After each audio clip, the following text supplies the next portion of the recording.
I've gotten to speak to most of you already, if not tonight, then another night, but if you haven't met me, I'm Peggy Cassidy. I'm the president of the New York Society for General Semantics.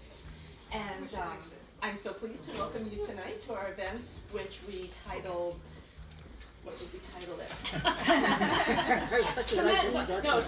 Semantic Environments of Psychotherapy from AI to Zoom. And I was so proud of myself for getting that A to Z thing. But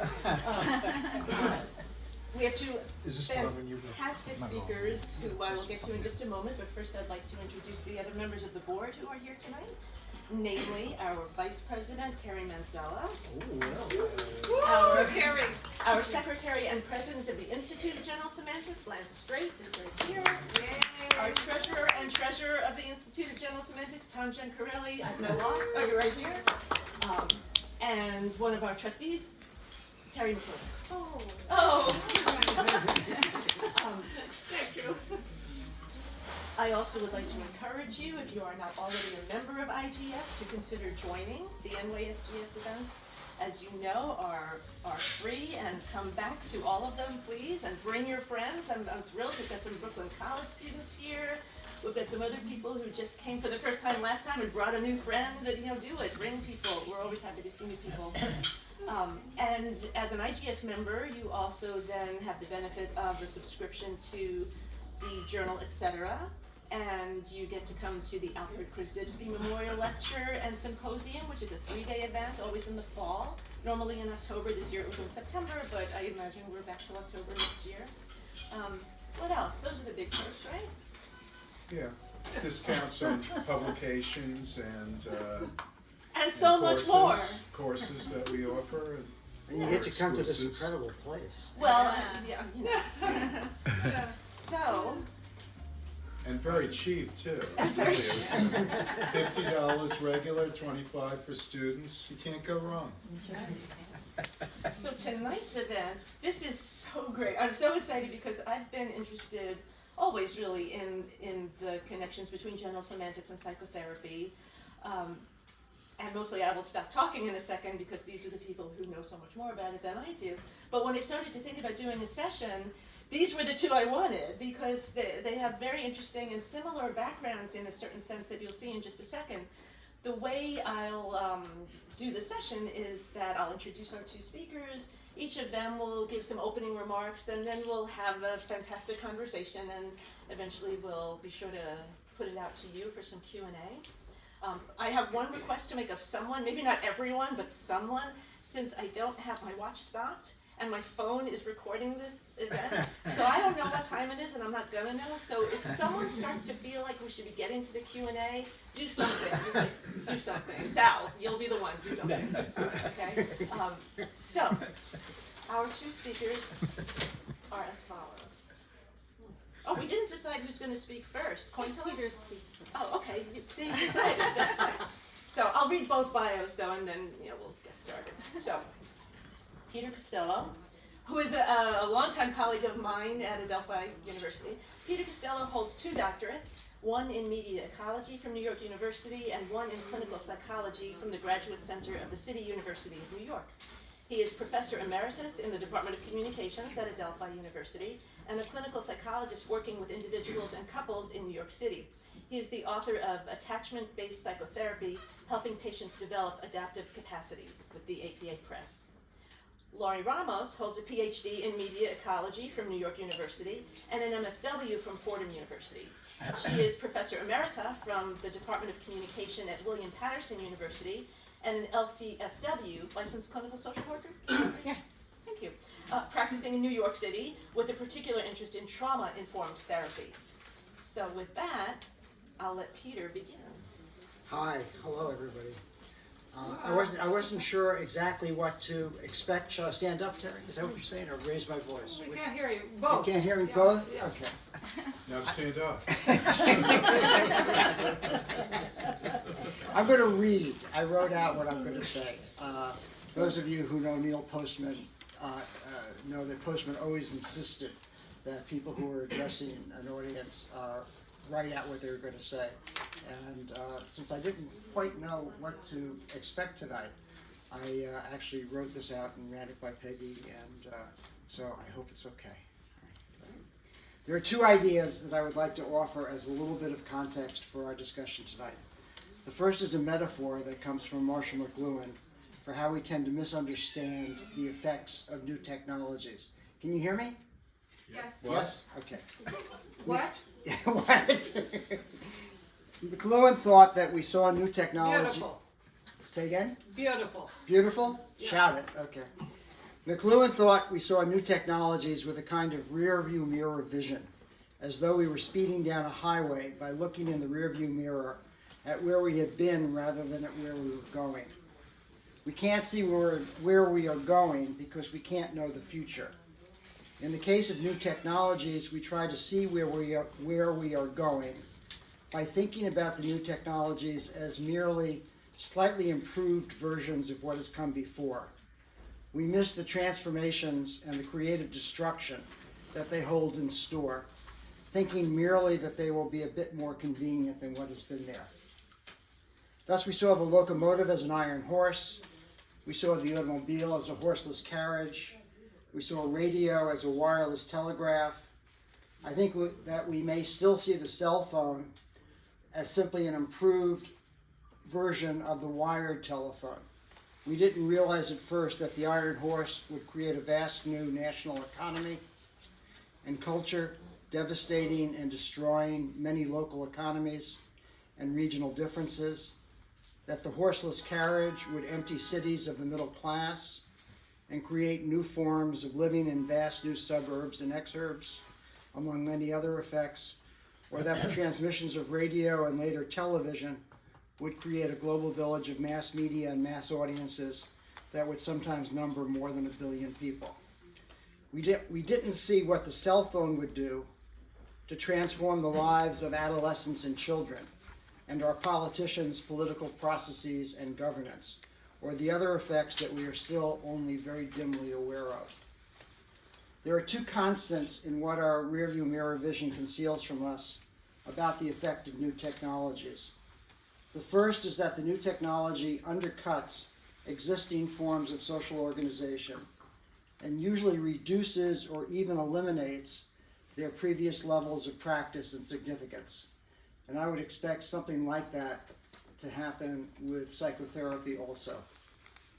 The second constant is that the new technology creates new forms of social organization, of experience and behavior that are not present in the previous media environment.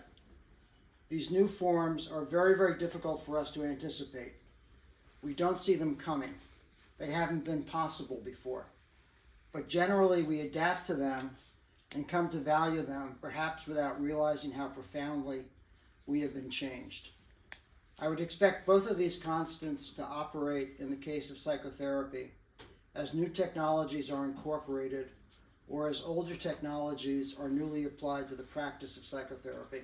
You know, I think we're sort of in the incunabula period of psychotherapy and technology. And it was always very striking to me that in the first 50 years after the invention of movable type in 1450, printers went to great lengths to make printed books look like they were hand copied. So they were trying very, very hard to imitate what had been there previously. And it was only over time that new forms began to take place that replaced the incunabula. So I think what we now live within in psychotherapy is likely to diminish and disappear, and that new forms are going to arise that we don't really yet anticipate. I would expect both of these constants to operate in the case of psychotherapy, as new technologies are incorporated or as older technologies are newly applied to the practice of psychotherapy. In the context of the above, I would also like to say a few words about the practice and nature of psychotherapy as it now stands and as it has evolved over the years since Freud and Joseph Breuer invented what Breuer called the talking cure. The main issue I want to consider is the question of what makes psychotherapy effective, what makes it work, because this bears on how psychotherapy might either be continued or changed under the influence of technology. There has sometimes been doubt about whether psychotherapy does work. From the 1950s through the early 1980s, there was a determined attack on the effectiveness of psychotherapy that was led by radical behaviorists such as B.F. Skinner and Hans Eysenck, and that was targeted especially on the psychoanalytic practice of psychotherapy that had been dominant for many years. One sometimes still hears traces of these arguments. People sometimes say that psychotherapy doesn't really change anybody. But in the academic and research literatures, this question has been put to rest. Psychotherapy is effective. In fact, psychotherapy is remarkably effective. Most studies and meta-analytic studies, some of which combine data from literally hundreds of individual studies, find an average effect size of about 0.85, which is very large in the social sciences. And what that translates to in practice is that about 80% of the people who enter psychotherapy will be helped by their experiences in the process. So psychotherapy works. That still leaves the question of why it works.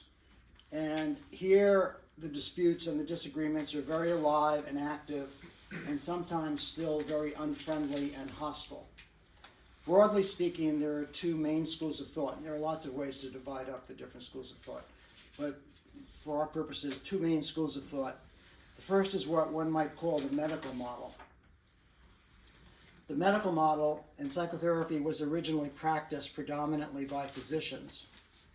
Thinks of psychological problems as very specific forms of illness that require a very specific intervention and set of techniques in order to address that specific problem.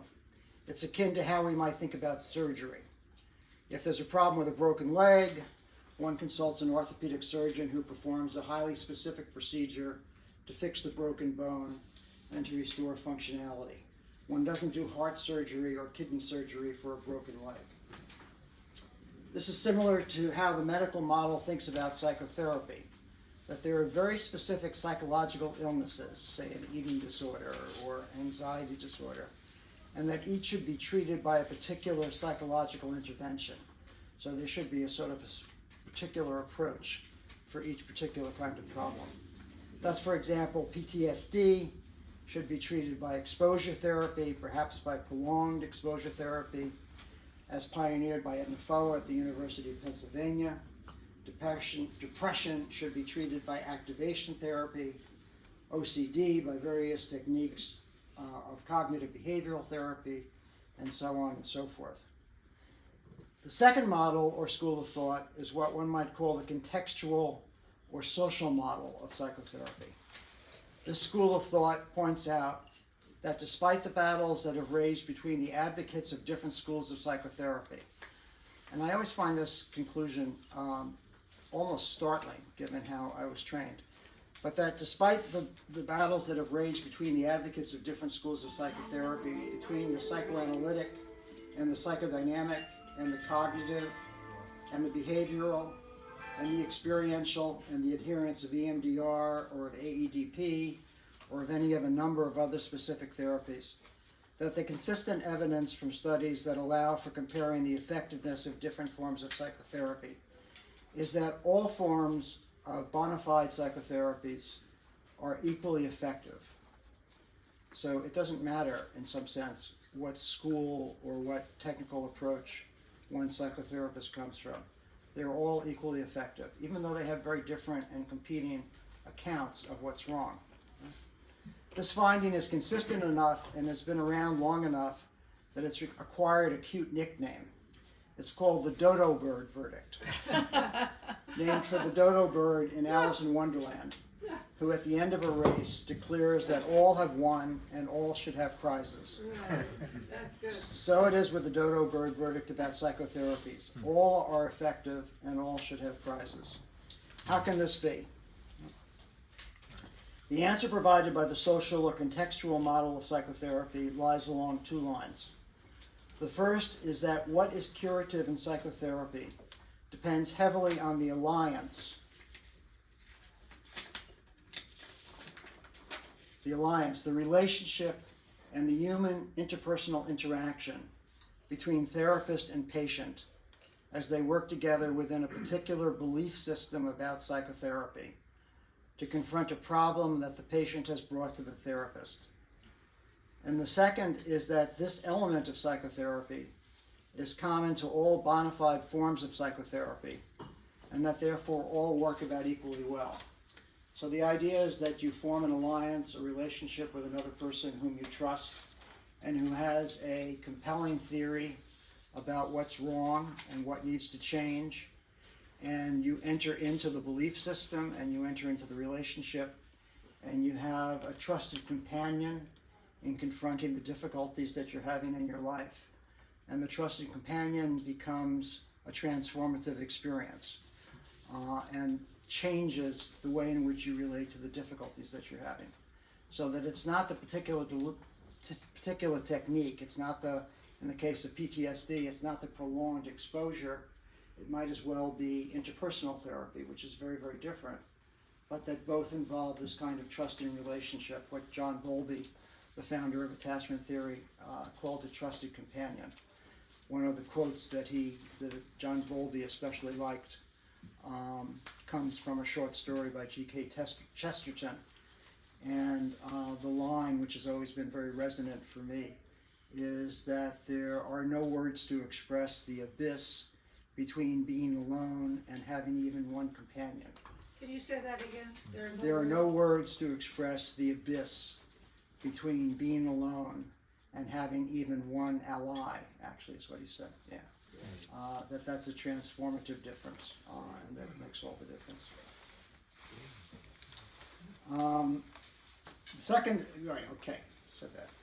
This model draws heavily on the idea that humans are an ultra-social species, and that our unique adaptation is understanding each other's intentions and working together to achieve a common goal, as in fact we are all doing here together tonight.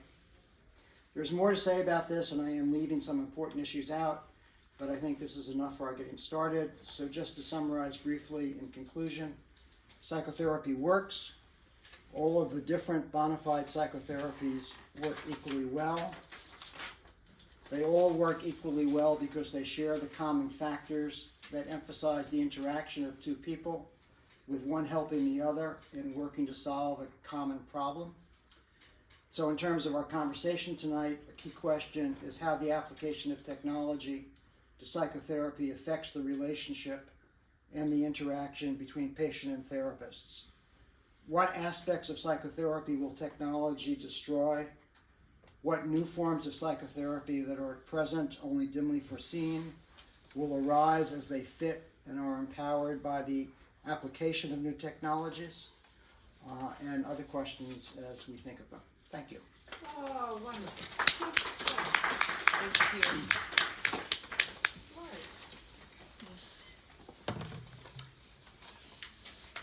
So, if I project, okay, I will stand if it is if you all prefer it. Yes, you want me to stand, Terry? Okay. Speak as loud as you can. I will speak as loud as I can. Can you hear me back there? Yes. Okay, great. Thank you. All right. So first of all, I will agree with Peter that Neil Postman, with whom we both studied, would certainly say that we should have our notes prepared and we should read from them. And since I actually was attracted to Neil from his earlier work, such as teaching as a subversive activity, I'm not going to do that. So, but I will share. And then he had teaching as a conserving activity when I came along, and he was actually somebody else that I didn't think I was going to be studying with. But that's okay. Times change, right? And he was adapting, of course, to the technological changes that were impacting the culture and his concerns with the culture. And he got older. Right? And of course, I was younger when I started the graduate program back in the 90s. So anyway, but essentially, I guess what I would like to begin with is Postman's idea that basically new technology always presents us with a Faustian bargain, right? So there, and I think was it Chris that sort of had something like Christine Nystrom was someone that I also studied with, like media giveth and taketh away. Was that her sort of right? So there's so I guess to sort of frame it, our conversation here tonight is what is happening with new technologies and how do they impact us in terms of the work that Peter and I are doing now in psychoanalysis and psychotherapy.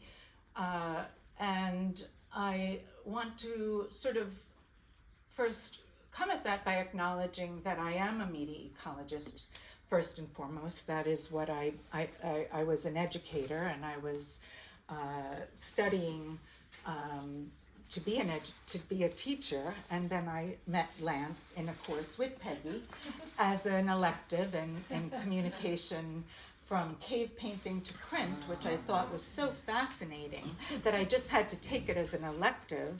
And I was getting my master's in education, and I wound up just changing to get my master's in media ecology, and then I went on for the PhD in media ecology because I just could not stop. It was so fundamentally transformative in terms of how I even thought about education and basically anything to understand what I was learning in media ecology, which was also so foundational to looking at, the study of language and general semantics, and just how our worlds are made by the language that we use and how we understand the language that we speak, right? And so of course in talk therapy, right, this is something that we're helping our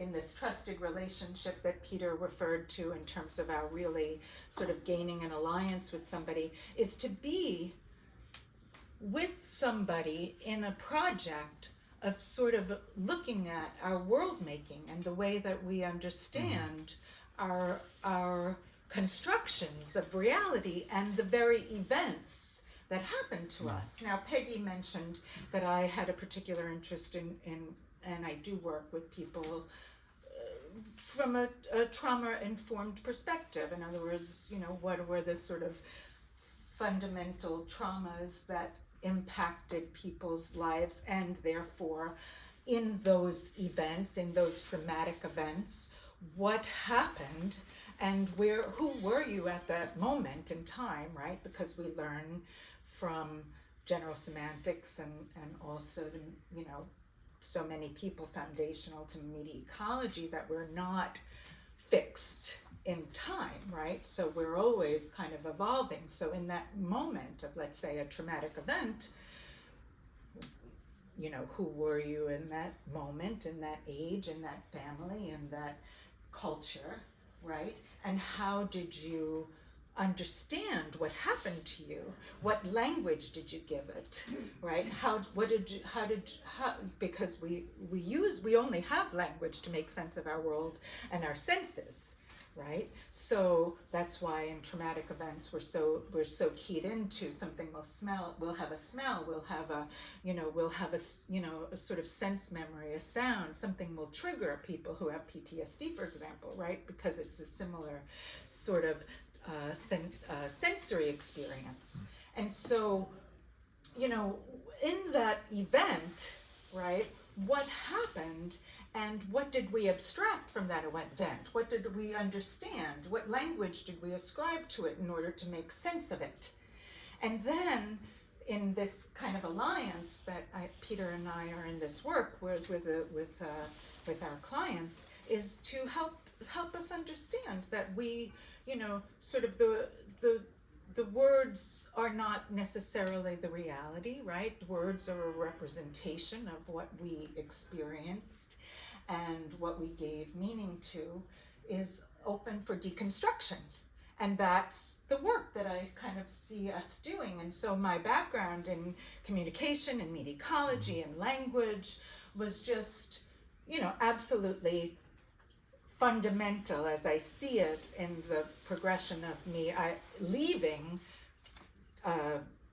academe, which I eventually did. You know, I was a professor of communication for a long time, and so when I decided I wanted to leave academe and move into this work that I am doing now in psychoanalysis, it was just so helpful to have this kind of whole understanding about our constructions of reality and the language we use to define reality and make sense of the word and the events that have happened to us. And it just was a perfect kind of evolution, because it's and as we know, you know, from this Korzybski and others, they were very interested in psychology, because how could you not, and I agree, how could you not you know, sort of think about our mind without understanding our whole relationship to how we formed our thoughts and our feelings. And our feelings are not the facts. You know,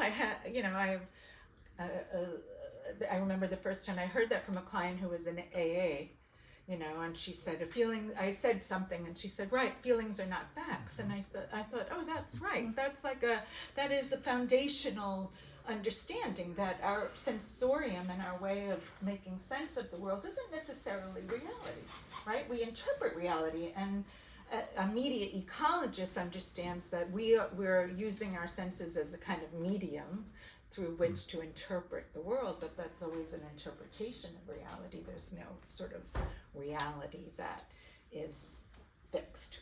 So those are my sort of opening remarks on that.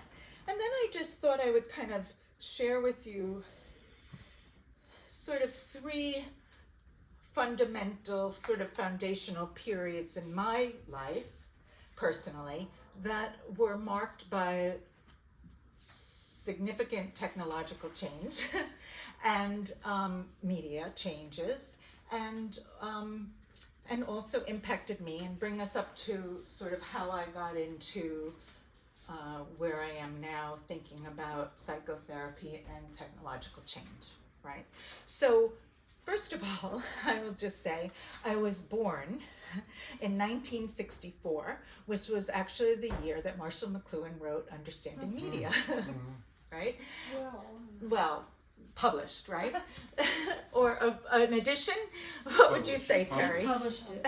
Published it, right? So thank you for the correction. And for me, when I think about that, I always am, because I loved, when I first came across reading Understanding Media, I loved it because I was a child of electronic media. I was, you know, went to kindergarten in 1969 with the first group of people. November 69 was when Sesame Street first aired, right? So that's kind of at the same time that I started kindergarten, right? So I'd go to kindergarten and I'd come home and I'd watch Sesame Street with my babysitter and her kids, and you know, so I grew up in this environment that, you know, sort of Postman would say a lot about education and entertainment, and, you know, how did those fit? But I was very interested in education and thinking about orality. So this concept that McLuhan spoke about is sort of, there were sort of oral cultures and literate cultures, and then secondary oral cultures, and this just made complete sense to me, right? Because I grew up in a working class family. We weren't very you know, nobody went to college, and you know, didn't graduate high school, even my parents. So it was I didn't ever read. You know, nobody read to me, and it's not like a sad story or anything at all, because I had Sesame Street, and it's like, I was happy with that. I happened to be good in school, and I loved reading when I got to school, and it was you know, wonderful. But I kind of really liked this idea that McLuhan spoke about and kind of, for me, validated oral cultures. Like, I just felt like, yes, that's really important. And I think that's really important to understand that learning happens in different ways, in different environments. And so why am I talking to you about that? Well, because by the time I got to 2000, when I finished my dissertation, right, I was think about this, the year 2000 was a moment when my dissertation, I was focused on working with remedial writers on the Lower East Side high school students who did not, were deemed non-writers. And so I was doing a kind of anthropological study where I was looking at, how did they understand writing? They didn't understand it the same way as a print culture did, the school, right? The school saw them as non-writers, right? But they were writing. They were writing music. They were writing raps. They were writing poetry. They were doing, at that time, it was a different, the 90s, the 2000s, right? It was different. They were passing notes. Nobody had a phone or a computer, They kept diaries and journals, and this, I love this. And I said, you're writing, but it's not literacy the way we understand literacy, right? And so I was kind of interested in media history. I was connected to cave painting and print and looking at that whole history of culture and oral cultures that McLuhan talked about. And I thought, these are all important ways of knowing, different kinds of ways of knowing, right? And then I got my dissertation, my PhD in 2000, and then everything changed in the early 2000s, if you think about it, right? Everybody started to really, when I was in graduate school, I said to, I remember Mark Lipton, a dear friend of mine, some of you may know him, he when I was over his apartment, he said, we can access the library right now. I was like, no way. He's like, yeah, we can do it. And it was like mind blowing. It was kind of like the first time in high school somebody had a boombox, and I was like, wow, a Walkman. Like, you can hear stereo in your ears. It's like, you think about technological change and how fundamentally transformative it is, right? It just rocks our world when it happens. And so the world changed, academia changed, and I was not interested in teaching communication anymore so much because I wasn't interested in digital media. I was interested in old school media. Anyway,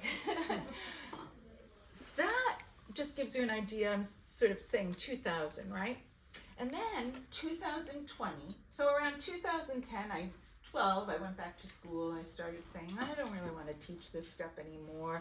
Things were also changing in the university, where I felt like sort of a culture of the university was changing, and it wasn't really what I wanted to do anymore. So I also had some personal events and traumas in my own life that impacted me. So I went into therapy, and I got a lot out of being in therapy. And I said, I want to do that. Because what I liked about it was the orality and the talking to somebody in an interpersonal dialogue to kind of uncover sort of, what do you think? What do I think? How do we think about this? And the format of teaching structurally, at least where I was doing that, didn't really lend itself to that so much, because I'm kind of a dialogic, kind of that platonic dialogue. I like to do back and forth. It wasn't working so well in the lecture scene, right? And so what happened was I just started to get unhappy and wanted to change. And then in 2020, we had this pandemic. And at that time, I was still teaching, and I was doing my clinical hours at Blanton Peel, where I was learning to be a psychotherapist. And I had to do both things suddenly remotely. And I thought, well, they didn't tell us how to teach remotely. Some people already were ahead of the curve, but I wasn't. As I said, I'm old school. You know, I was like, can't we talk? And I was like not doing the PowerPoints and all this. So it was really torture for me. And I did not want to teach. I was like, get me out of here. I do not want to teach anymore. I got to get out as soon as I can. If this is the way it's going, I'm out. And then I thought, oh no, how is therapy going to work? The reason I'm in therapy is because I can be with you and talk to you and we can do this together, you know. And I thought, that's not going to work, but it did. It worked. And I thought the teaching was going horribly. In fact, the enrollment was down. Nobody was doing it well. Some of you may have been, but most people were floundering, trying to figure it out. Young people knew, and they were like, I'm not spending money on this, you know. So it was like, what's going on? And the therapy was working. And in fact, I had some clients who were saying, I like this better. This is better for me. In fact, I had clients who wanted to just talk to me on the phone. They didn't want to see me. And so this brought me back to very interesting questions of bringing me back to orality, right? What is it about the human voice and just speaking and having a conversation with somebody that you only hear orally, A-U-R-A-L, right? Not seeing them visually, right? But for some people, seeing somebody visually is very anxiety provoking, to be in a room with them and seeing them visually and having so much going on, especially if you have issues about how you're being perceived and judged. And so I found it fascinating that this was working so well, right? So I just wanted to sort of bring in the issue of sort of technological change in these 3 moments of my life, because that provided me with the opportunity to finally leave teaching and just move full into psychotherapy. And it so happened with life, and this is also very ecological, which we think about sort of biases of time and space, right? People were no longer bound by where you lived or where you could be. And the rules around where people were seeing therapists changed a lot, right? So you could be in another state, because people were during the pandemic. They went to sort of hunker down with others in places and find, and still connect to me who they saw in the clinic. And that was great because, you know, space was no longer a boundary for people, right? And even time was no longer a boundary. You know, I had clients that couldn't schedule a time to meet me, and then suddenly we could meet at 9 o'clock at night because I was home. I could do that. I could meet them at 9 o'clock at night. You know, a couple who had kids and, you know, they had to put their kids to bed. I could do that. What else was I doing during a pandemic, you know? So it was just interesting that all these kind of biases of time and space were impacting in a positive way, you know, this new field that I was moving into in psychotherapy. Yeah. And as I'll just bring it back and we'll bring it into the discussion sort of as the Faustian bargain that Postman brought up, you know, it was, of course, it isn't all good, right? There's things that are lost in the exchange, right? So I guess that's my remarks.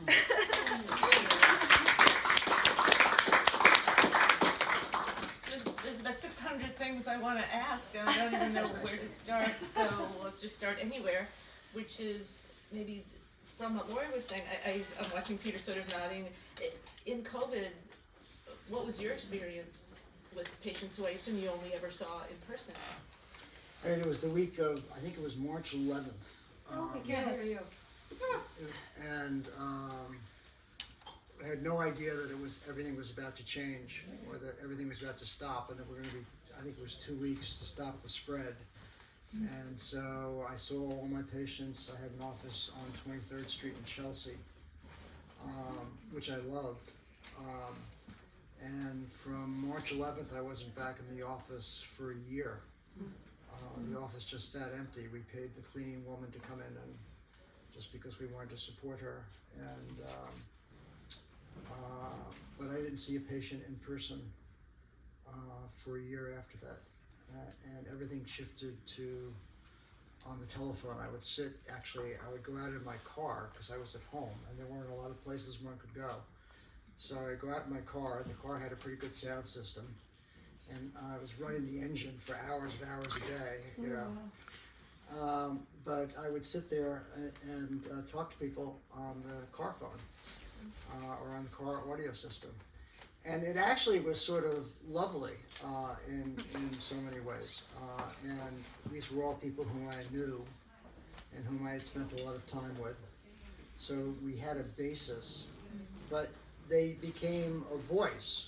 And you know, I was interested in what Lori was saying about talking on the phone with people, because I think many people do therapy in some form of Zoom with video.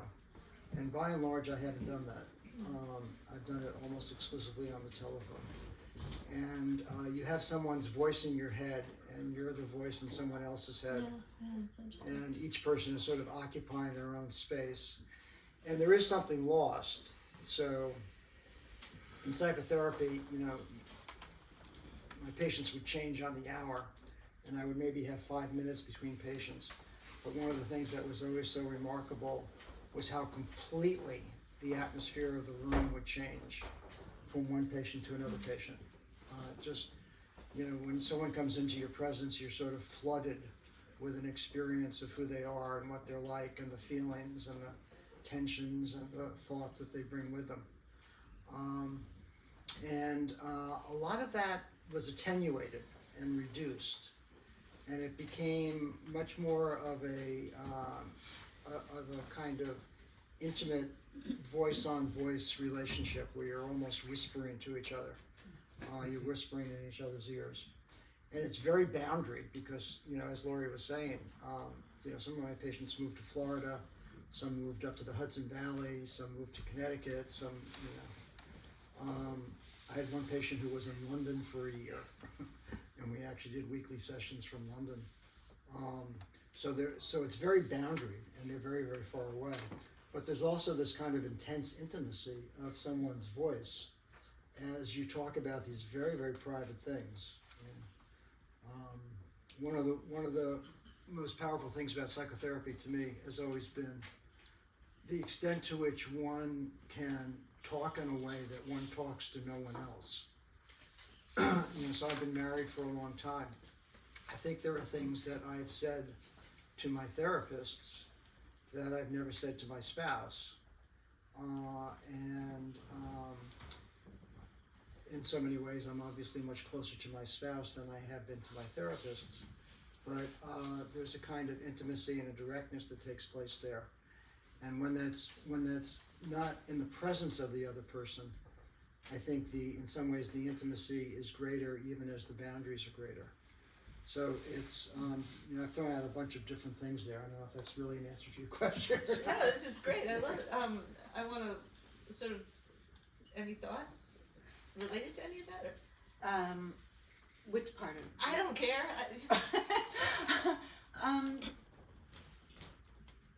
I was curious why you do your sessions on the phone. I don't do all of them. I do Zoom also, and but so I think in particular for the clients that had issues, it was just easier. Certain issues around being judged about their so Zoom is a visual meeting, right? And some people are very self-conscious about how they appear. That's part of some of the work for some people to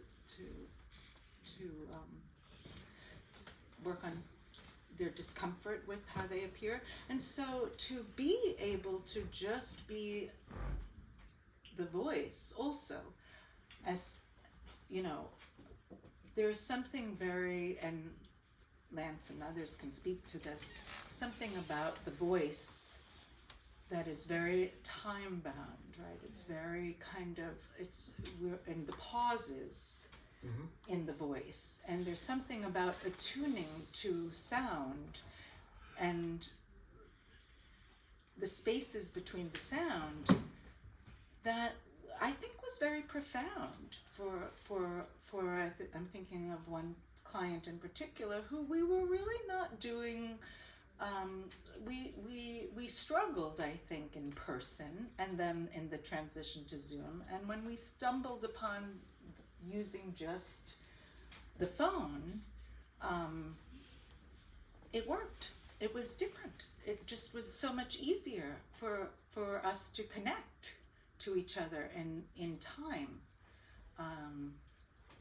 I think sometimes that it's easier for people to control their faces than it is to control their voices, so that people, so many more people see our faces than hear our voices. So we're out in public all the time, but the voice somehow seems sometimes like a physical expression that's more direct and more immediate to me.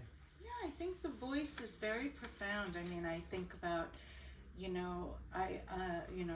my mother who's passed, and, my brother, and their voice, the memory of their voices is more precious to me than all the pictures I can see. That's a good point. Memory of the voices, yeah. Because that is in time how I remember them being. And So- that helped, I think, with some clients to just kind of be able to shut out all the other stimuli and just connect to the voice. Who am I? Who are you? So does that inform, now that you're back to having options, does that inform how you interact with specific patients? Like, do you pick your medium? Do you ever think that, okay, so in person this isn't as good as, maybe we should do this on the phone instead, or maybe, you know what I mean? Now that, Well, you can, right? So it's an option. That this is sort of one of the benefits that we never thought about thinking about it this way. We can explore it together. I pretty much let the patient decide. I tell them that usually we start on the phone, and a lot of patients prefer the phone. I found that they. I think it leaves them alone in their own thoughts, even while they're talking. And so with the presentation of faces, there's more awareness of self-presentation, as what someone looks like, what the environment looks like that's behind them and that around them. And when it's just the voice, it's just the voice. I don't think of it, I think of it mostly as a matter of what the patient prefers. was this a thing in therapy before the pandemic?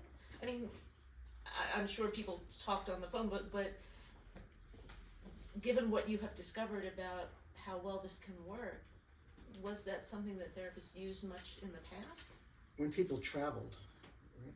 Well, I was in a situation where I was doing my training, and so I was in a clinic, and this is a kind of other sort of interesting side note, but insurance companies wouldn't pay if they didn't show up in person. So it wasn't an option for me at the clinic while I was doing my training.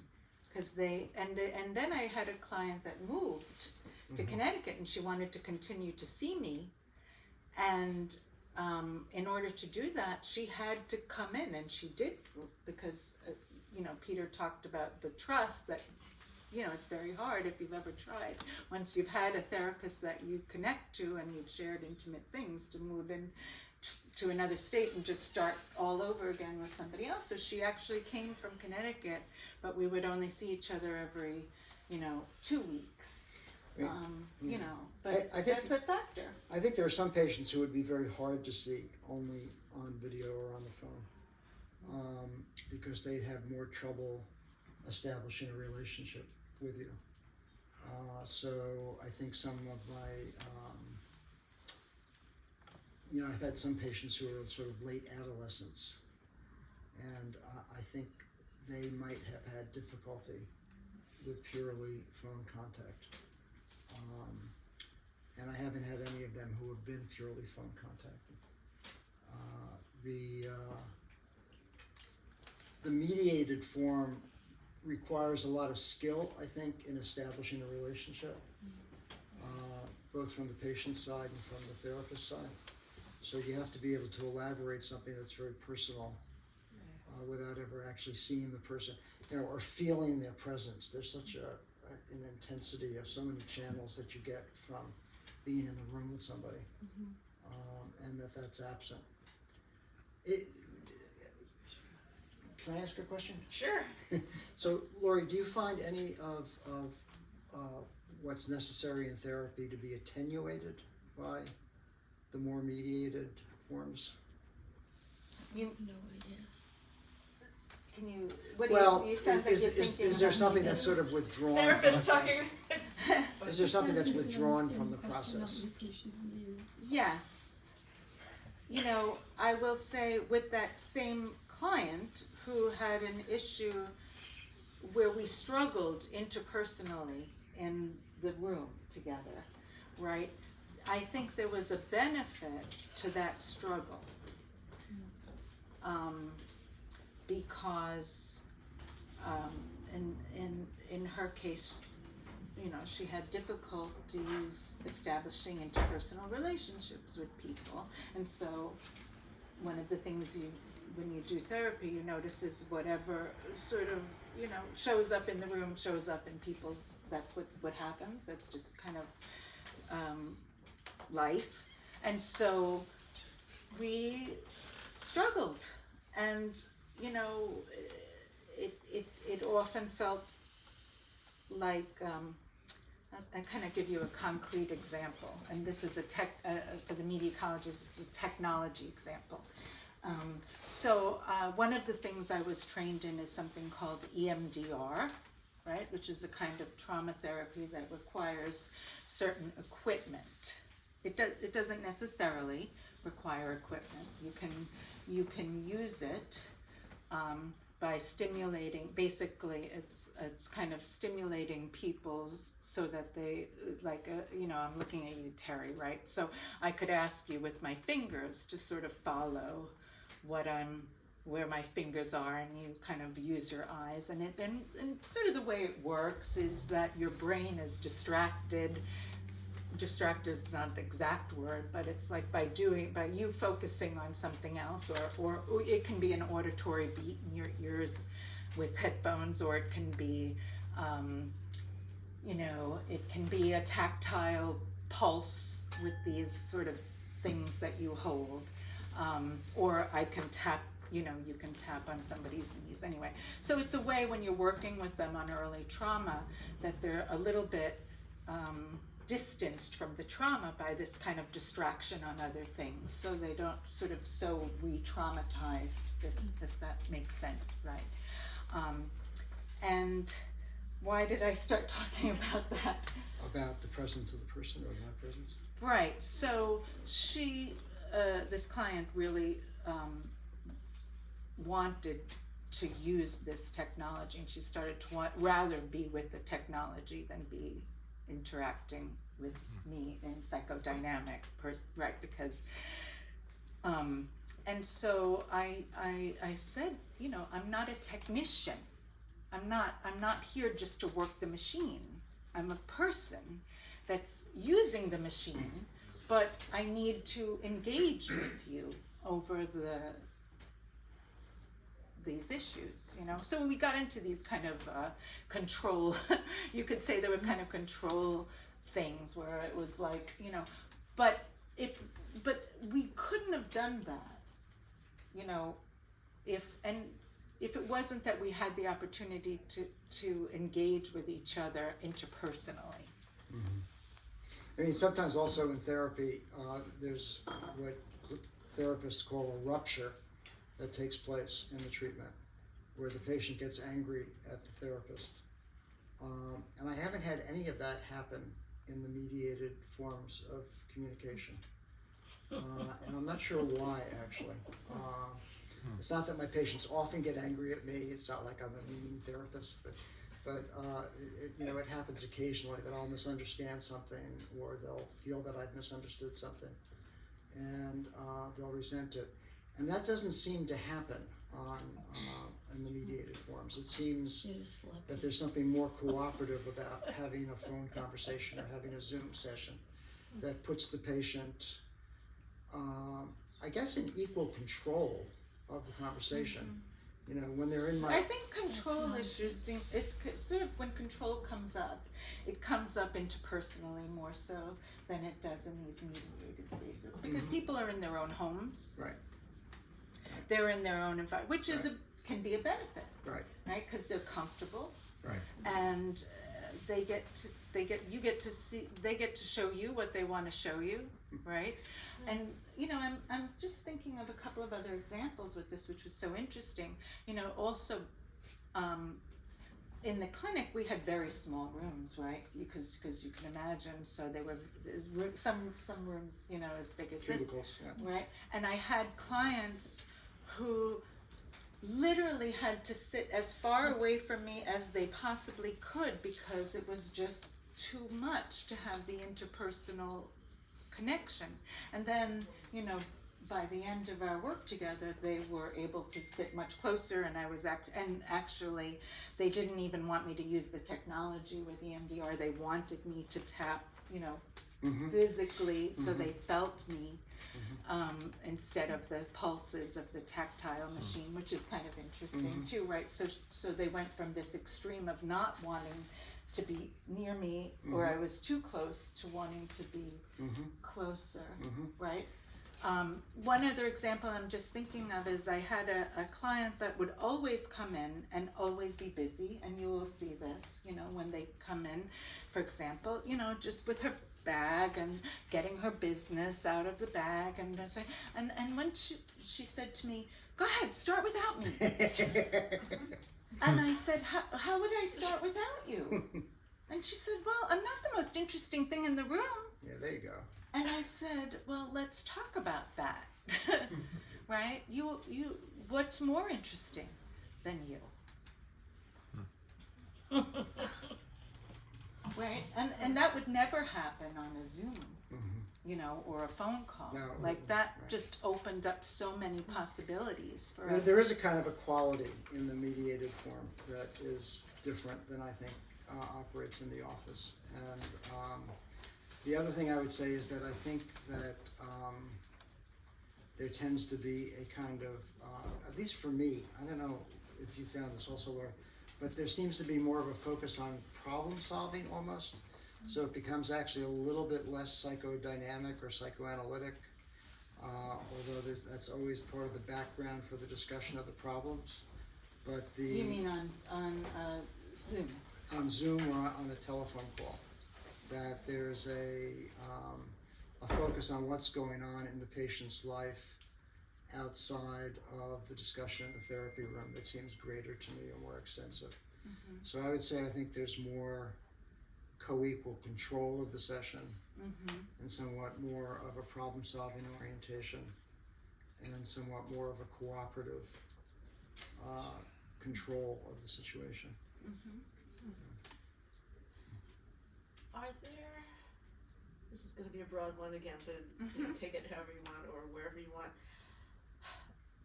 I'm thinking of all the different kinds of technologies, the apps, the things that either mimic the therapy experience or that are supposed to, wellness apps. I just got another email this morning for one I've never heard of, but you know, Calm and Headspace and all the things that are going to help us feel better.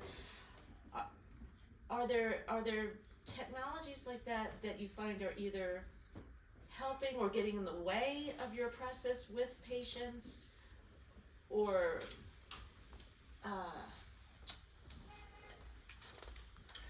yeah. I've never found the apps to be helpful to anybody. So they're, they're sort of interesting, but I think it actually requires in some way the presence of another person to leverage and create change, and that simply doing it with the app doesn't quite have the effect. You can't tickle yourself, right? That's a good point. Only someone else who can tickle you. And if you touch yourself in exactly the same way that someone would tickle you, you don't feel a thing, you know? So it requires a kind of otherness and the sense of actually talking to another person, I think, in order to have a leveraged effect. I mean, I've known people who have tried to use, say, the gratitude apps, and I do believe in the practice of gratitude. I think that can be helpful to a patient, but I think it works best when you actually do it with them, and they're actually talking to you about it. So that's been my experience, at least. I would say that some clients have reported that it's been helpful for them to use mindfulness apps, which kind of are like sort of meditation apps to guide them, and also apps that have to sort of they can kind of keep track of things that they want to remind themselves to do, and it could be as simple as remembering to take a walk, because that's something that helps me feel better, you know, that so that these things where technology can be helpful, I think, are in keeping track of things and guiding us through things that people do alone. Perhaps. Maybe one more, and then I want to I have a feeling people have a lot you probably want to talk about or ask about. I'm going to take a wild guess, at least based on what Peter said, and I'm imagining you're going to agree with this wild guess, that you wouldn't be a fan of AI replacing you. Which is just to say, I mean, those of us from the media ecology program, we all read Weizenbaum's book, right? We've been talking about this forever. You know, can there be such a thing as any kind of computer program, some sort of AI something that so closely mimics what a therapist does that and now they could do it on the phone. You wouldn't. Would it matter? Yeah, like if there were an AI version of Peter, or would it matter if you didn't know as a patient whether you were talking to the actual Peter or the AI Peter bot, or Lori bot? I don't think I don't think it's going to work. I just don't think it's going to work. I mean, there's a guy named Peter Fonagy who is a muck-a-muck in the attachment theory world. And he has a wonderful sentence, I think, which is that there's a biological need to be understood, that we have a deep biological need to be understood, and that the experience of being understood affects us physiologically in a very, very powerful way. And so that when someone has understood you, you feel, as a guy named Winnicott would say, you feel held. And it's a very, very powerful human experience. And it's one of the things that's very precious in therapy when it happens. And I don't think an AI can actually understand in the way that a physiological human can understand. So, you know, my way of thinking about that is to say, can an AI program ever taste a hamburger? You know, can it ever taste a hamburger? And that's different than simulating tasting a hamburger, because tasting a hamburger actually requires a very specific physiology in order to have the experience of taste. And that experience of taste then pervades your response, right? And when someone has an emotion in psychotherapy, the therapist tastes the emotion and they experience the emotion. And that's part of how they understand the patient, is by having the same emotion that the patient has as a form of understanding. And I don't think, you know, I think a machine can simulate that. You know, large language models can come up with all the ways in which therapists have responded to patients and say some version of them. But it's not actually the same thing as having a physiological response to the presence of the person. And then the patient senses my physiological response. So I not only feel their emotion and taste their emotion, but they also taste my emotion. And that becomes part of what I think is curative in the experience of psychotherapy, is sharing that with a person. So I don't think machines are going to do that. Unless you had a machine that completely replicated all the physiology of a human being, in which case you'd just have a silicon human being, I guess. But it wouldn't be something that was a simulacrum of a human being. Yeah, I would say why I don't think it would probably work is because when I think about what I do, I think that I basically bear witness to people's pain and stories about the events in their life. I said what I do is bear witness to people's pain and this sort of and their joy and successes, but also their failures and their shame. And so these things, I think, require co-presence because it's about being recognized. And I don't think a machine, especially if you know it's a machine, maybe if we get to a place where we don't know, but it's about you see me, you understand me, you empathize with my pain, and you still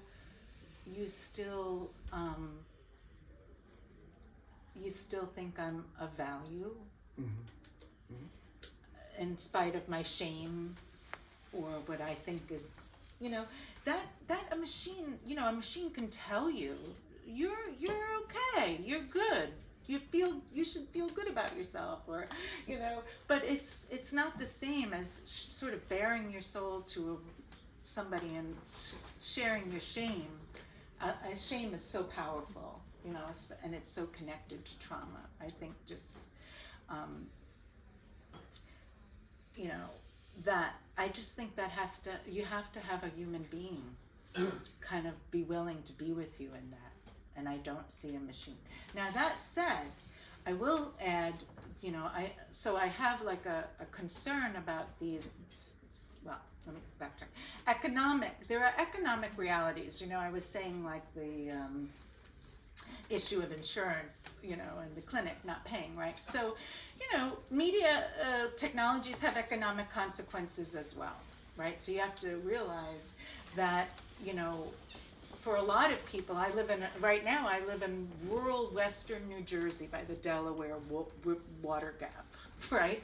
And so my practice is in New York, I'm licensed in New York, but there is a reality where people now have more options when they're rural, or where they don't have choices about, that they can have because of this technology, that they can actually see. So I have a client that I see that I've never met, who lives in another part of New York State, and that works, right? And why I mention the economic reality is because the concern I have, though, so there's benefits to that, option.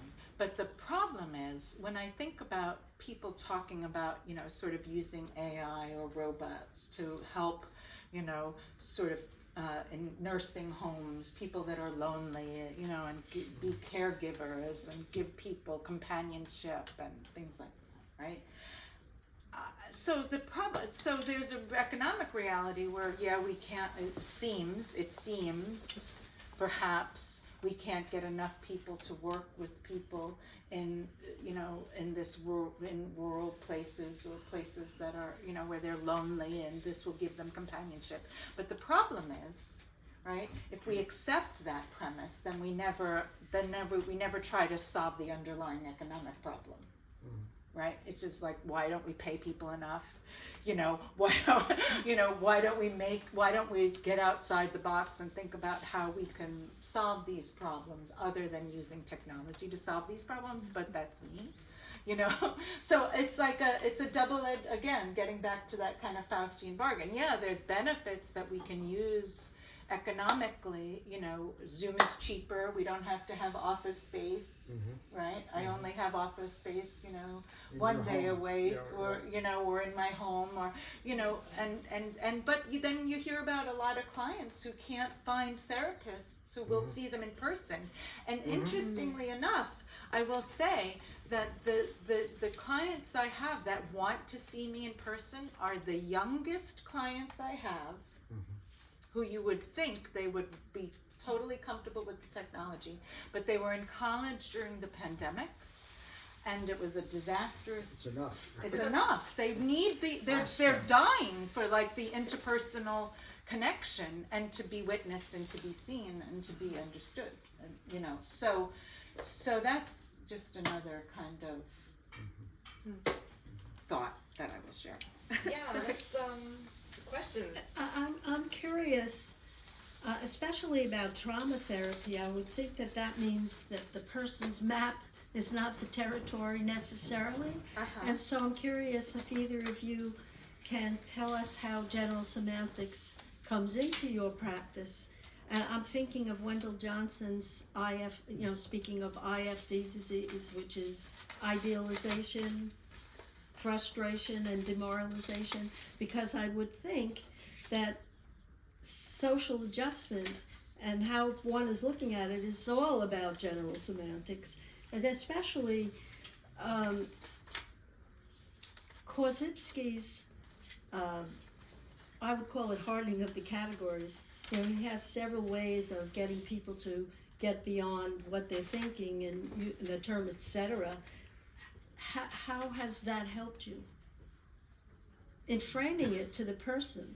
I mean, I don't think you would say to the person, well, you have IFDCs, but I would imagine that most people have variations of all of the kinds of things that Korzybski observed. Yes, take that. Like the semantic Sure. environment is where they have a specific semantic environment, and how do you sort of get inside that? So I came across this assumption of Korzybski, where he said something like sanity may be considered proper evaluation, right? Whereas mental illness or maladjustment would be misevaluation, Right. right? And so he also said something like every psychological reaction was a problem of evaluation. So understanding, so I think so much of what we do is evaluating our premises, evaluating our assumptions, evaluating, you know, our perceptions, and investigating those with a kind of curious mind where we can think about those things, right? And also this idea of so when we say the map is not the territory, right? The way, you know, I think this is really important for clients in psychoanalysis to really understand that their perception of, you know, what happened so there are different levels, right? And then there are levels of abstraction. So there are things that you can say happened in an evaluative way, and say this did objectively happen, right? But then there is what you made it mean, Right. and then there's sort of these levels on top of levels about sort of what then you perceive others think about you because of those, you know, so those things. And so, I mean, it's so important to really understand the language that we use and the narrative that we, when we tell the story of our lives, right? I think that's such a great exercise for anybody, is to really just think about sort of when you tell the story of your life, what is the story you tell? Where do you begin it? Where do you, what are the key events? What are you leaving out, right? Because we also know from from general semantics that we can't know everything. Everything is not, it's not possible because we're filtering all the time. Because what else can we do? We'd go out of our minds if we were, there's just no way except to make, decisions about what we think is important to remember. I would say that general semantics and Korzybski's central insights are a kind of distillation of what all therapies have in common, which is, as Laurie is talking about, is affecting the cognitions that we have about reality and the way in which we think about reality. So this is most obviously applicable to cognitive behavioral therapy, which works very specifically and deliberately on cognitions, but also psychoanalysis inevitably focuses on a patient's cognitions about their life and about their childhood and about their current experiences and relationships. And I think any kind of therapy actually is very much directed toward improving the cognitions that one has about reality, or and sort of revising maps. So I think it actually is a kind of distillation. I do too. Yeah. But I would also say in this sort of, I think it's important, and this doesn't get talked about enough in psychoanalysis, in my opinion, because in Western culture we're very individualistic, and so we tend to just think about the individual as sort of being, having its own sort of microcosm of problems, but we are in systems, right? So we all operate in multiple systemic environments. And so there is another level of reality that we have to address. I do, at least in my work with people, which is systems of racism, sexism, all sorts of realities that people live in and struggle with that I think don't get acknowledged or validated sometimes. And they're important in that they also shape people's perceptions. But there's realities that are shaping those perceptions. So it's not just perceptions, right? If you are, in tune to what's happening in the world today, and politically, even just linguistically, the language that's being used to talk about immigrant groups or anything. These have an impact on people's psyche, especially if you're of a particular group, right? So how you feel about yourself is impacted by the language that others ascribe to you and how they identify you, and then how you identify yourself. But I think that's also part of what we, study in terms of language and cultural linguistics, cultural linguistics. Yes, Lance. Well, Peggy brought up Joseph Weizenbaum, and of course he created ELIZA, and ELIZA was based on Rogerian or humanistic therapy. Now, when I was an undergraduate, I took some courses in counseling and learned that approach, and we were required to do actually like hotline kind of counseling, suicide line, that sort of thing, which I was able to do, and it seemed to me, in looking back on that what that required was was actually a very kind of technical approach, because it meant not putting myself into the response, but rather, like the basic step was mirroring back. So that if someone said, my girlfriend cheated on me, I would repeat back, your girlfriend cheated on you, which would then result in them further explaining that. And then as a second step would be to point to the emotion underlying it, that you're upset, you're angry because of that. But what struck me is that the reason that Weizenbaum was able to adapt that, and he didn't do a very good job of it, frankly, when you look at, how ELIZA works, but that it was actually very technical. It meant, in a sense, not being a human being, as humanistic as it was not giving into the human inclination to say, well, you should dump her, right, or that, but to take myself out of it and just mirror back, with some clarifying remarks what was going on. So that was actually very easily adapted into an AI, into the simplistic, 1960s version of AI programming. So, with that in mind, my question is, really how much of therapy is in fact a technique that could be reduced to an algorithm? And that goes back, as well to general semantics, because so many of the, humanistic, so-called humanistic therapies, like Fritz Perls, with Gestalt therapy, which was based on Korzybski, and then kind of related neurolinguistic programming. I mean, so many of these are really just a set of techniques to master and then to employ as responses, but they're almost like programmed responses when you think about them.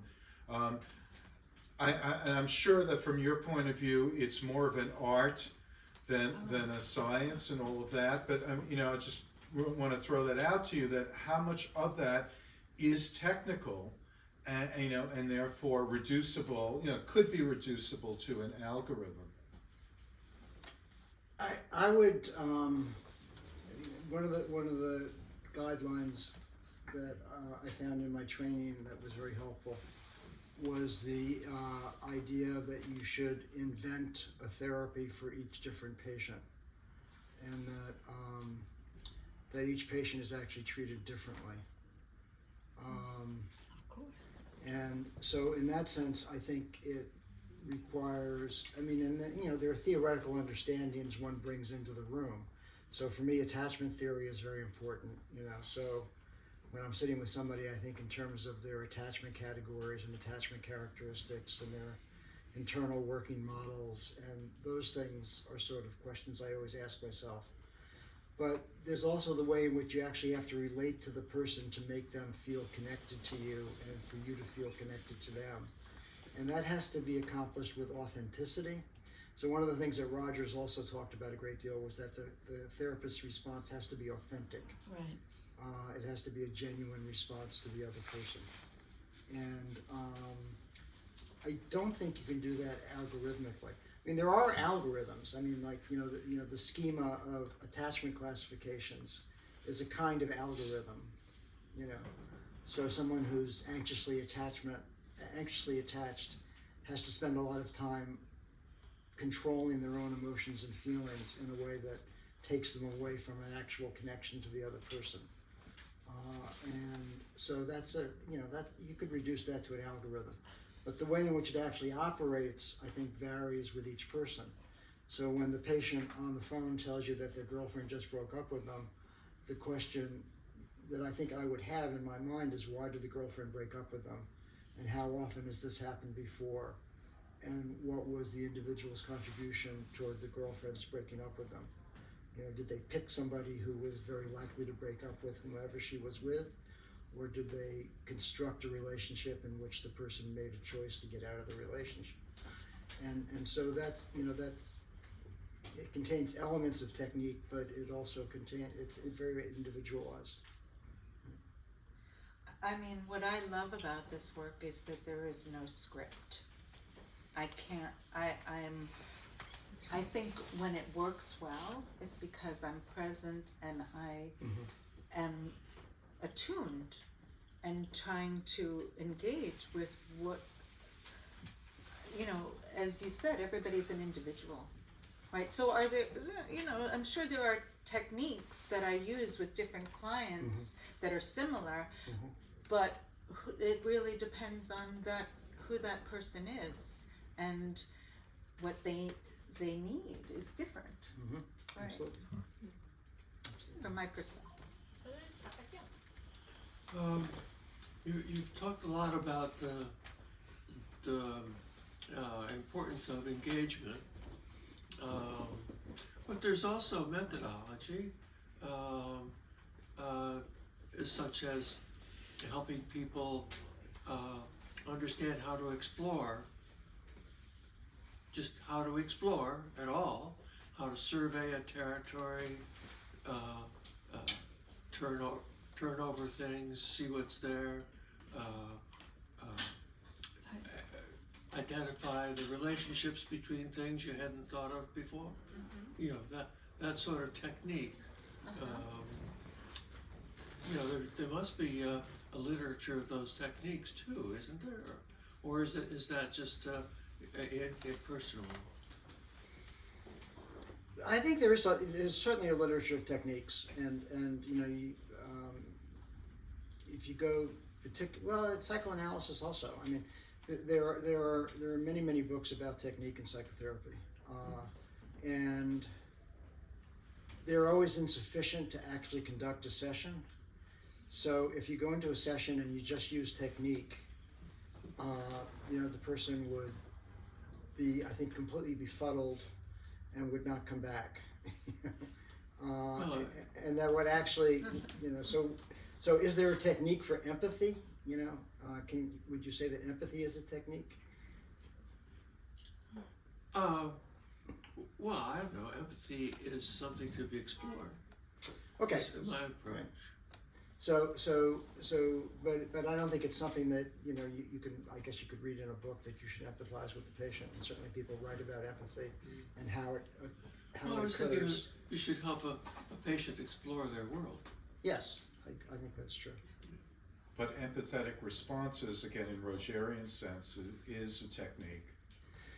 Well, it is and it isn't. I mean, coming from Eliza, it's a technique, but you know, if you go to Rogers himself, he was a real proponent of the real relationship, and that you actually had a relationship with the person, and the person felt your presence and felt it as genuine. And I think if you're doing something purely as a technique with someone, I mean, my sense is that they would feel it almost immediately. Well, I think it goes back to that question of trust that you brought up initially, you know, because if I'm just following a script, you're not going to trust me so much, you know, because you want to know that if you throw me a curveball, I'm with you, you know, I'm following you, I hear you, you know. I think there are certainly techniques that you can help people, for example, challenging their assumptions, noticing, identifying their assumptions when they are making an assumption, identifying, you know, their feelings, grounding themselves in their physical senses in their body and their moment, you know, to help them stay present when they are spiraling and anxiety about the future or what's happening. You know, there are techniques that you give people so they're not dependent. It's not, you know, you hope they want to see you forever, you know. but I do think this idea of trust is why I just don't see this machine thing happening. Because how do you trust a machine? Mm-hmm. How do you trust a machine? I mean, mine are always breaking down.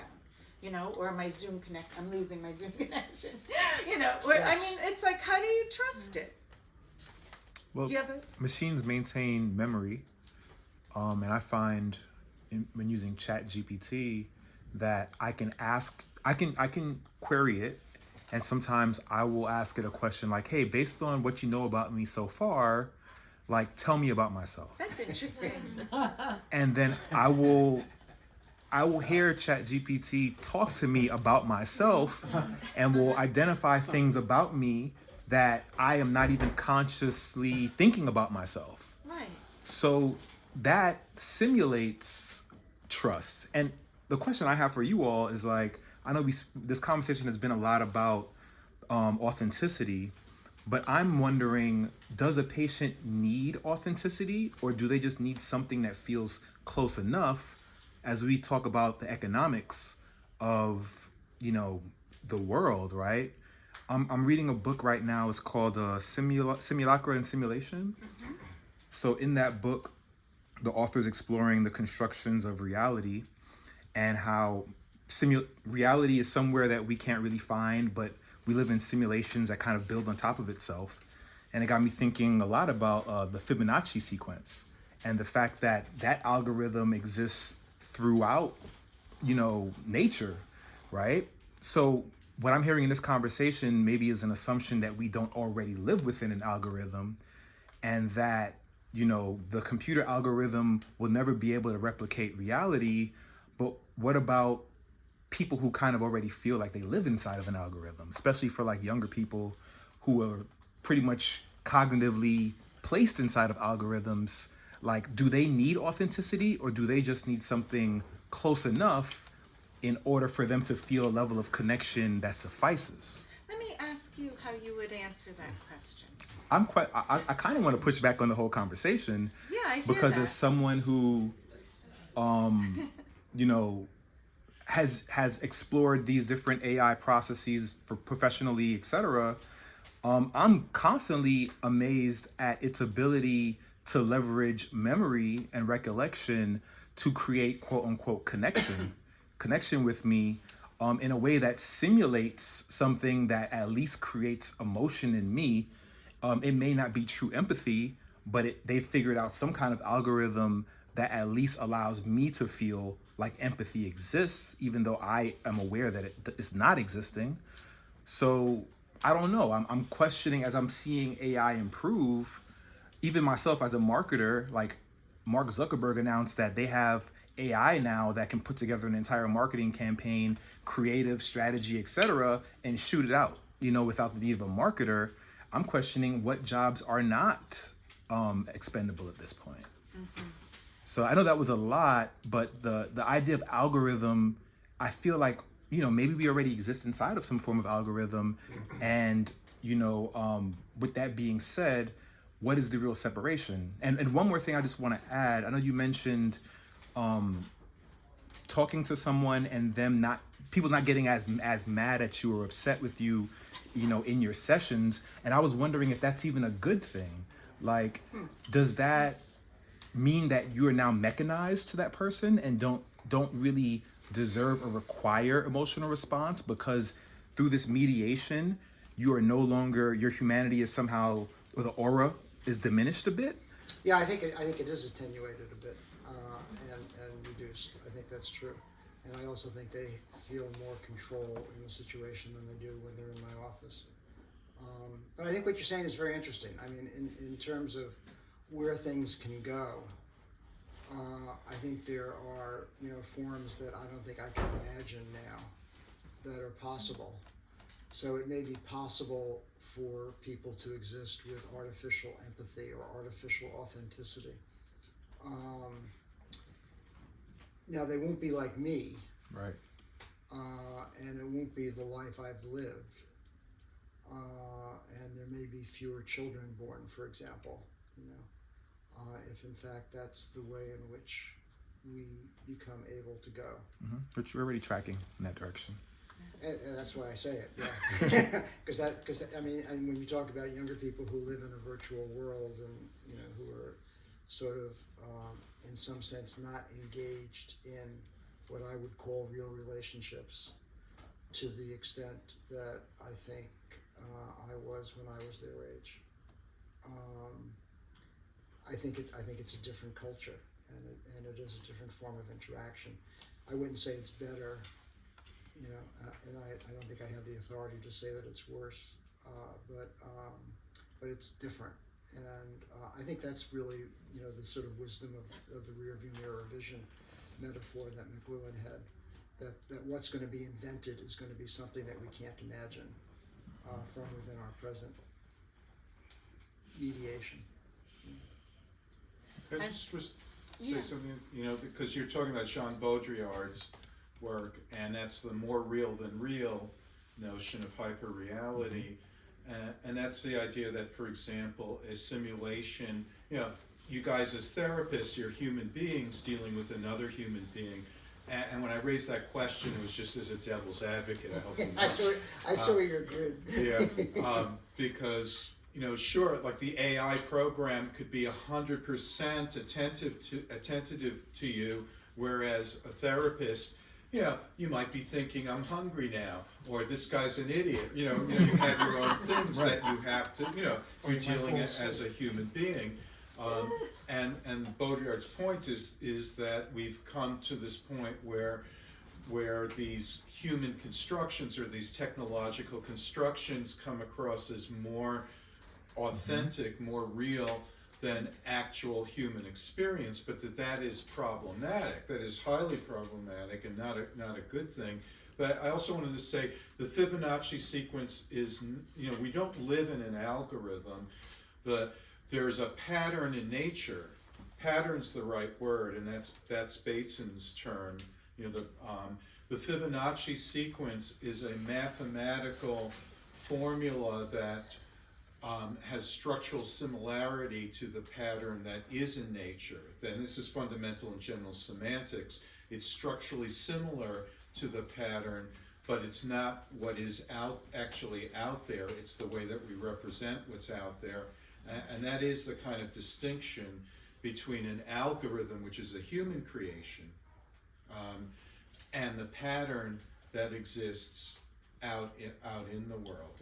And when we lose that distinction, we're running into problems, we're running into trouble. And that's where you have this illusion that we're in an algorithm, or we're in a computer program, or in the matrix, so to speak. But I love that you're pushing back on this. I really do. And there's so much I can learn from you that I really don't know about ChatGPT or any of these. But I'm just curious about is this idea that yes, ChatGPT is going to have a better memory than I am, right? And so there's things that I forget.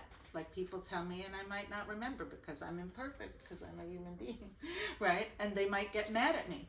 And they might say, don't you remember when I told you that my sister and I, blah, blah, blah. But there's an opportunity in the mistake, and that to me is the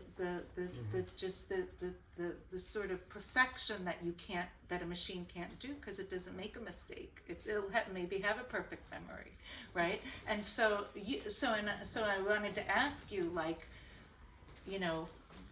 would it feel the same when you ask give ChatGPT your vitals and about you, and tell me about myself, and they tell you, if you asked a person, a therapist, and said, how do you see me, and of course I have a filter, it's through the filter of what I see, but and so it's imperfect. Mm-hmm. Right, but it's in that exchange that then you can kind of go back and forth and create something together. Mm-hmm. That's my pushing back to you, maybe. Yeah, I mean, creation is still possible, right? It's a different type of creation. Like, there's still some kind of co-creation that happens, and even with AI, it does this thing called hallucinate, where sometimes it will make a mistake, and it's called a hallucination, and then you have to give it additional inputs in order for it to land closer to whatever your respected output would be. So mistakes do happen. They're not human error per se. They're just like computer errors. A lot of times they're way worse because they're like way far off. Or if I disappoint you, that's kind of an error maybe. Like, I'm not who you thought I was going to be. Mm-hmm. I'm not. There's something in that exchange, mm-hmm. right? That then we can. And engage in that, right? It happens a lot with therapists. We disappoint, because a client might be coming to us thinking, we're gonna help. And one of the psychoanalysts who writes about sexuality writes about the idea that eroticism requires risk, or it requires the possibility of transgression. Mm-hmm. And that you have to sort of get into this border region in order for something to become erotic. Mm-hmm. Can you do that with a machine? I'm sure plenty of people are doing that with a machine right now.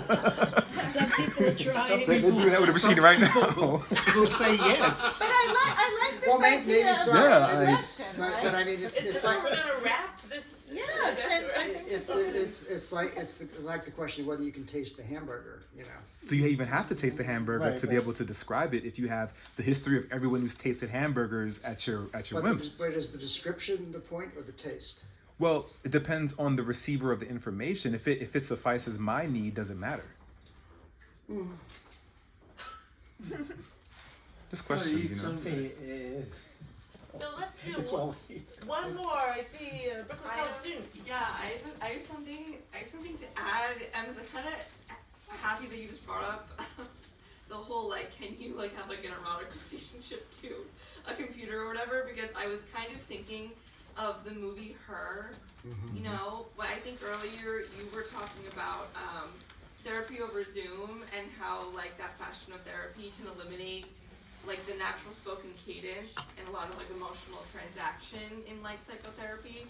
And you said something about being able to see our faces and not hear our voices and like why that's so important and how like, you know, this like shift in therapy has shed light on like how important it is to like connotate people's faces to voices.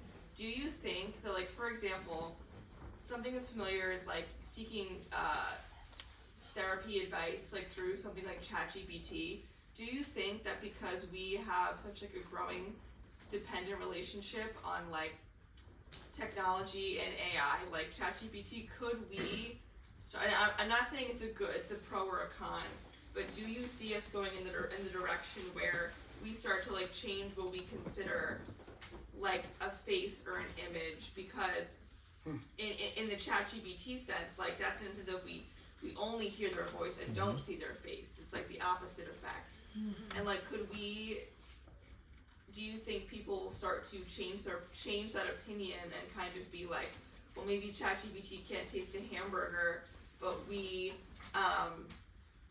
do associate a voice with a face because we start to develop this image. Like, you can never replicate a voice. Like, if you follow someone on Facebook, you can see their face and hear their words, but you can never actually simulate what their voice could sound like. But when you interact with AI, you're exclusively hearing their voice, whether it's, you know, based off like very surface level SEO or not, but you don't have you're not incapable of developing a face to that voice because you know it's ChatGPT. Like when I think about interacting with ChatGPT today, I still very much think it's a computer, but I also like I can visually picture what ChatGPT.com looks like, and I can almost like have this kind of relationship to it visually that is more than only talking to someone that's only talking, like I feel like you can kind of make the argument that it's not the same level of like loss of interaction. Like if you're talking therapy over Zoom, you have the face, but you lose an aspect of the voice. But with like AI, you have all the voice, and you technically you only have the option to develop more of the face. Do you think that like I think our relationship to like brands and our relationship to like technology, like we naturally appoint like Apple, the iPhone, or like, you know, currently, more recently, ChatGPT, like it has this kind of like clean image intentionally to kind of act like this, like, you know, like this like endless machine. Like, do you think that the opinion about AI not being able to replicate or not being able to sufficiently conduct psychotherapy is the word where like you can't really apply it, but like sufficiently replicate therapy, like do you think that our relationship to a face could change and that could simulate therapy more than we think ChatGPT or AI simulates therapy today? That was a mouthload. Sorry. Again, I want to ask you what you do. You have a thought? Because I kind of think it scares me, but I kind of think yes. Because I think that, you know, there was a point where I thought that, you know, FaceTime could never really simulate like sitting next to somebody, but now like I FaceTime my friends who live 15 minutes away, like twice a week, and I totally get the same satisfaction out of like, you know, venting to them about something.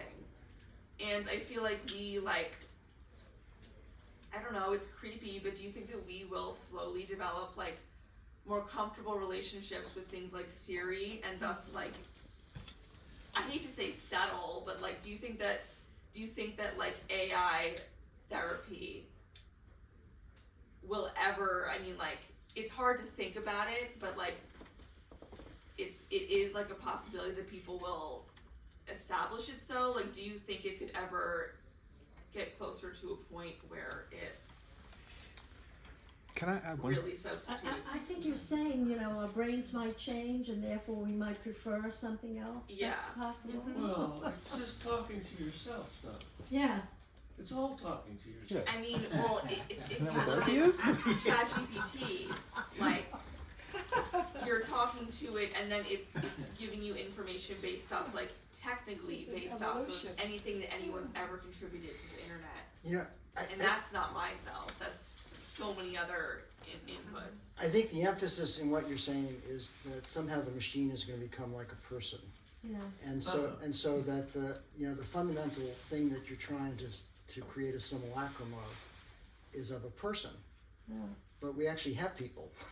I know, but my question Well, is but do we? our relationship, like our acceptance of these machines in our lives. Do you think that I will- hear what you're saying. Yeah. I think that it's actually, as I'm listening to you, I'm thinking about it, you know, and I'm Yeah. thinking, I suppose, yes, I suppose it's possible that we would get more comfortable.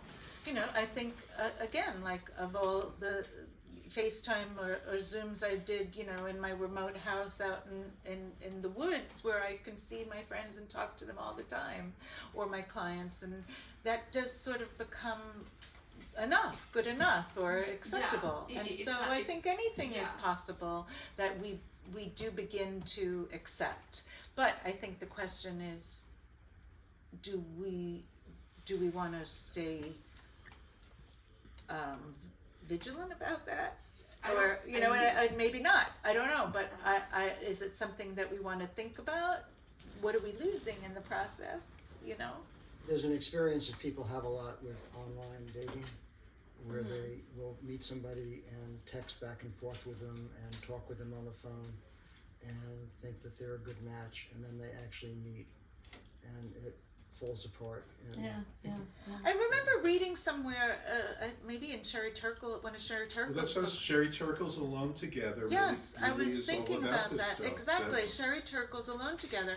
And she talked about how young people, she gave these statistics, I think it was how they weren't even, the rates with which they have intercourse, sex, was much less than, you know, in previous generations, even though the amount of sort of moralizing, you know, for lack of a better word, may have gotten looser, but young people were having sex less, and they were dating, you know, the way we think of dating, less, right? Because they didn't need to, because they were engaged with people, you know, in sexting, right? It's like I feel weird even like saying it because it doesn't feel right to me. But you know what I mean? It's just, yeah, that becomes acceptable, right? There's also robotic companions for older people. The first half of that book is all about Yes, that's what I was senior saying. citizens who have, you know, Everybody died. the relatives are too busy to come visit But them, that's so they the get thing an when I say be artificial vigilant companion. about it. Well, You know, I but guess that's- I'm taking that's Sherry it. Well, Turkle's it's- point of view on that. Like, is that something we want to just kind of roll over and say, okay, you know, we might get used to it, or do we want to say, wait a second, what are we doing if we Because do that? I think a lot of it is getting used to it, but another large part of it is like us actually like kind of, I mean, getting used to it, but also just like growing with it. Like I feel like getting used to it doesn't necessarily mean that your relationship to it isn't valid or isn't real. Right. Like we can develop in some capacity a personal relationship to ChatGPT, as bizarre and like foreign as that sounds, because we're looking at it as like such a robot, because it is. Right. Like I mean, there might be instances where like artificial intelligent something simulating psychotherapy with all the technique verbalized, like at surface, could be better than like a mediocre therapist. Like, I don't know, like, Better for what? I mean, A good it robot depends. is better It than a depends. shitty therapist. I mean, if you're having breakthroughs, then it doesn't matter where it's coming from. Yeah. And I have books that I love, right? You know, books that I feel like I have an intense personal relationship with. Yeah, ideas. People love their cars. And Right. ideas, you have ideas that you're in love with. It's also with the book, What media that's an technology? interpersonal relationship across time and space, right? What's a personal relationship versus an interpersonal Mhm. Yeah. relationship? You don't have an interpersonal relationship with machine learning. You may have a personal one, but that's you. So why don't we, being human beings who, I don't want you to be a captive audience, why don't we take this moment to thank our speakers and to mix and mingle a little bit and continue? I don't know, I'm sensing something different in the room. So, yeah, thank you both so much. And thank you all for coming. Absolutely. Thank you. That was great. Thank you. Thank you, Peggy. Thank you. Answer your question there, Brett. I appreciate it. Well, I didn't get my question. Is there room for any kind of spiritual